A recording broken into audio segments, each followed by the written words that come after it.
ಜಮ್ಮು ಕಾಶ್ಮೀರದ ಉಗ್ರರ ದಾಳಿಗೆ ರಾಜಕೀಯ ನಾಯಕರು ಖಂಡನೆ ವ್ಯಕ್ತಪಡಿಸಿದ್ದಾರೆ. ದಾಳಿಯಲ್ಲಿ ಮೃತಪಟ್ಟವರಿಗೆ ಸಂತಾಪವನ್ನು ಮೋದಿ ಸೂಚಿಸಿದ್ದಾರೆ. ಕೃತ್ಯದಲ್ಲಿ ಭಾಗಿಯಾದವರನ್ನು ಯಾವುದೇ ಕಾರಣಕ್ಕೂ ಬಿಡಲ್ಲ ಅಂತ ಹೇಳಿ ಮೋದಿ ಟ್ವೀಟ್ ಮಾಡಿದ್ದಾರೆ. ಉಗ್ರರ ದಾಳಿಯನ್ನು ಕೇಂದ್ರ ಸಚಿವ ರಾಜನಾಥ್ ಸಿಂಗ್ ಖಂಡಿಸಿದ್ದಾರೆ. ಭಯೋತ್ಪಾದಕ ದಾಳಿಯಿಂದ ನಾನು ದುಃಖಿತನಾಗಿದ್ದೇನೆ. ಇದೊಂದು ಹೇಡಿತನದ ದಾಳಿ, ಇದು ಹೇಡಿತನದ ಕೃತ್ಯ, ಅತ್ಯಂತ ಖಂಡನೀಯ ಅಂಥೇಳಿ ಎಕ್ಸ್ನಲ್ಲಿ ಕೇಂದ್ರ ಸಚಿವ ರಾಜನಾಥ್ ಸಿಂಗ್ ಪೋಸ್ಟ್ ಮಾಡಿದ್ದಾರೆ.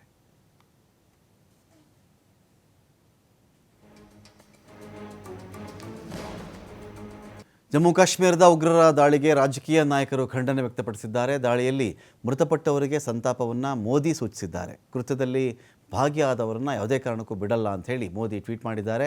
ಉಗ್ರರ ದಾಳಿಯನ್ನು ಕೇಂದ್ರ ಸಚಿವ ರಾಜನಾಥ್ ಸಿಂಗ್ ಖಂಡಿಸಿದ್ದಾರೆ. ಭಯೋತ್ಪಾದಕ ದಾಳಿಯಿಂದ ನಾನು ದುಃಖಿತನಾಗಿದ್ದೇನೆ.